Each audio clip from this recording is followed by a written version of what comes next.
दास हिला रहे हैं, ढा रहे हैं, तो शैतान और उसके जो मैसेंजर्स एजेंट्स हैं उनका भी पूरा जोर लगा रहता है कि किस तरह से गिराएं। तो इसलिए सब कलीसियां, जैसे प्रेरितों के समय पर सब कलीसियां कहते हैं मिलकर प्रार्थना करती थी और परमेश्वर के दासों के साथ, अपोस्टल्स प्रेरितों के साथ खड़ी रहती थी, और प्रभु यीशु मसीह के समय पर किस तरह से उनकी कलीसियां उनके साथ खड़ी रहती थी। सो इसी तरह से हमें भी लगातार प्रेयर करनी है प्रभु के दास के इस विजन के लिए कि जो आज प्रभु की दया से, परमेश्वर की बड़ी ग्रेस से जो एएनएम कलीसियां अब इंडिया की नंबर 1 है, मैं आज कह सकती हूँ इंडिया के बिगेस्ट चर्च के रूप में परमेश्वर ने हमें ब्लेस किया है, आप सब कलीसियाओं को ब्लेस किया है। ये सच में परमेश्वर ने अपने दास की वफादारी को देखकर किया। यदि प्रीच तो सभी करते हैं, एक ही वचन है, हर व्यक्ति सेम वचन बोलता है कि पवित्रताई में रहो, परमेश्वर की आज्ञाओं को पूरा करो, लेकिन देखते हैं कि कुछ जब बोलते हैं,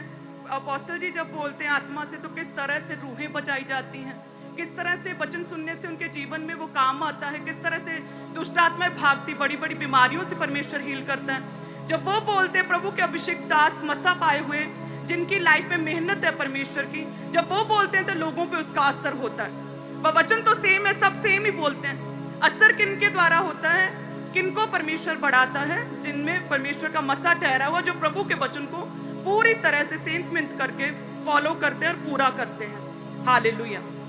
सो इसीलिए हमें ये जरूरी है कि हम लगातार जो है अपनी पर्सनल लाइफ्स को परमेश्वर के आगे रखें, लगातार बाइबल को पढ़ें, वचनों को पढ़ना आपके लिए बहुत जरूरी है। यदि बाइबल में लिखा है कि कोई भी सास ससुर नाम का शब्द नहीं है, तो इसका अर्थ ये है कि आपके जो इन लॉज हैं उनसे भी आप सेम उसी तरह से बायोलॉजिकल पेरेंट्स की तरह आप उनसे प्रेम करेंगे, क्योंकि परमेश्वर ने तो कहा है कि सेम ही है। तो उसी तरह से अपने पड़ोसी से प्रेम करने का अर्थ है कि यदि आपके आसपास कोई बीमार है, कोई नशे में है, कोई दुख में है, तो आप उन्हें बताएंगे मसीह के बारे में, ताकि वो चर्च आए, वो बचाए जा सकें। सो ये पड़ोसी से प्रेम करना है। हालेलुया। सो इस तरह से एक दूसरे को हमें आगे बढ़ाने में प्रयत्न करते रहना चाहिए। जब हम प्रभु में आए तो अपोस्टल जी ने कहा कि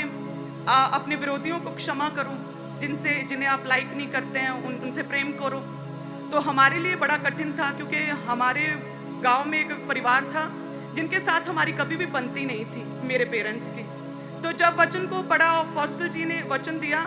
तो मेरे मदर ने सबसे पहले क्या किया कि जब हम वापस जा रहे थे गांव में, तो बाई चांस ही वो लेडी जिनसे शुरू से 20-25 साल से हमारी कोई राब्ता नहीं था, कोई बातचीत नहीं थी, वो चली आ रही थी। और प्रभु के दास ने क्या वचन दिया था कि माफ करो, अगर आपकी लाइफ में ना आपका कोई बैड एक्सपीरियंस है किसी के लिए, कोई भी पास्ट का किसी ने आपके साथ